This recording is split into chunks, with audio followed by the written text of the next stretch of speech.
Hotep World, Matthew Daniels, Chosen Few, Ampu, the real bookworm. May your name live on forever, and may your memory never die. Death before dishonor. What am I talking about? I'm talking about a code. Do you have a code that you live by? Do you have a set of standards for yourself that keeps you in line, that orders your steps? What is your code? Death before dishonor. I want to tell y'all a little quick story, right? I remember me and one of my good friends, we had got into some trouble, okay? And we were arrested for the trouble that we had gotten into. And when we went to jail, I was fortunate enough to be able to bond out, but my friend, he wasn't.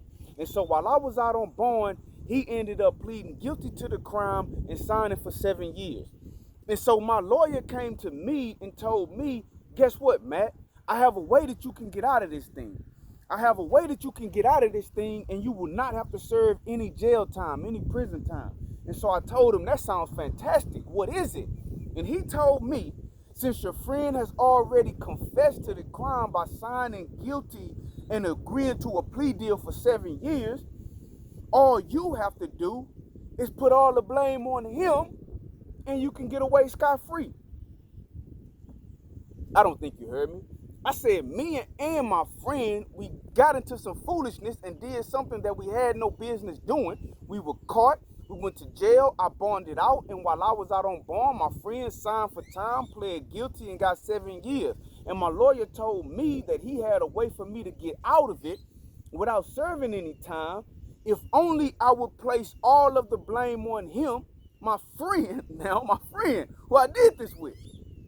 All I had to do was place all of the blame on him and say it was all him, and I could get away scot-free. But guess what? Without going into too much detail about it, I got 5 years, and I went and I served my time in prison. Now, I'm not bragging and boasting about nothing, but I'm saying I had a code. I had a moral standard. I had a death before dishonor mind state. I had standards for myself. There was no way that I was going to do something, know that I did it, and then place all of the blame on not even just a random person, on my friend. I didn't do that.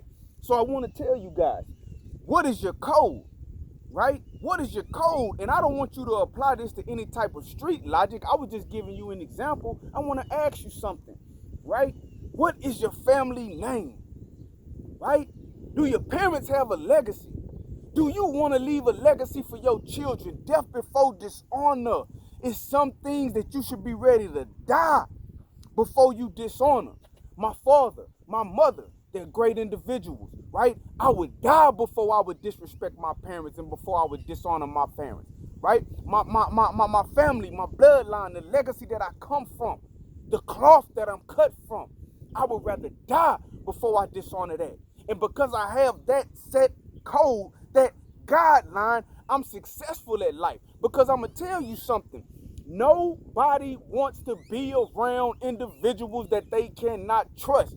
Okay? People at your job, you think that you are going to get some cool points when everything that you see and hear, you run to the management team and you tell them. Now, if it's a matter of safety, then, you know, everybody needs to be safe. Don't let nobody put themselves in unnecessary danger. But the individual at the job that's always running back to the boss, telling the boss things that the boss could care less about, the boss will not trust them, and the boss will not really ever put them in a position of control, right? In a position of authority.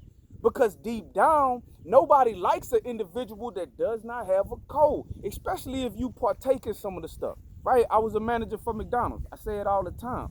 And so I can personally tell you guys that I used to hate it, right? I used to hate it when people would come to me and complain to me about things that were really insignificant. And I knew then the people that I could trust and the people that I couldn't trust. So when I'm talking about death before dishonor, I'm telling you that you got to have some type of moral code. Your moral code may come from your religious background. You may be a Muslim. You may be a Christian. You may be a Jew. You may be a practitioner of Kemetic spirituality. You may be a Buddhist. You may be a Taoist. Whatever it is, it comes with a code. And if you say that this is what you live by, and if you do not stick and stand by that self-imposed code, that self-imposed moral guidelines, then nobody in this world will trust you. You can't be successful without a code. Death before dishonor. You cannot be successful in this world without it. Now, what you have to do is figure out what that is for you and figure out if that works for you. I figured out what it is for me. I have a wife, I have children, I have parents, I have a legacy, right? I'm following up a legacy that was established by my father, and I'm also building my own legacy with my own name. And I would rather die. I would rather stop breathing than to disrespect that. I would rather die than to go against the very foundations that I was brought up on. Okay? You have to have a code. Remember that. If you want to be successful, you need some type of code. Death before dishonor. You have to tell yourself that I will be willing to die before I violate this. Because if you do not have a code, nobody will trust you. And you will honestly, you'll be too fickle. Any way the wind blow, you're going left, you're going right, you're going forward, you're going back, north, south, east, west. You're not even stable. You're not even consistent. So you will never be successful. Death before dishonor. You get you a code and you stick by your code. I don't know and I don't care where your code comes from. Just whatever it is, you crystallize it in your mind and you base all of your activities off of that. I have a certain set of rules and regulations that I live my life by. And I don't change them for nobody. And I don't break them for nobody. And I don't care if the rest of the world doesn't understand and doesn't agree. Because I have a death before dishonor mind state with the things that I respect and the things that I hold dear. And that's why I'm able to do the things that I do, right? That's why I'm able to go into the areas, into the arenas that I go into. That's why I can say whatever it is that I want to say, because I'm always going to tell the truth and I'm always going to stick to the code. What's your code? Do you have one? If you don't have one, you will never reach your dreams. You will never achieve your goals. You will never achieve your ambitions. You're going to stay stuck. And some of you, you're staying stuck because you don't have a code. You're too cutthroat.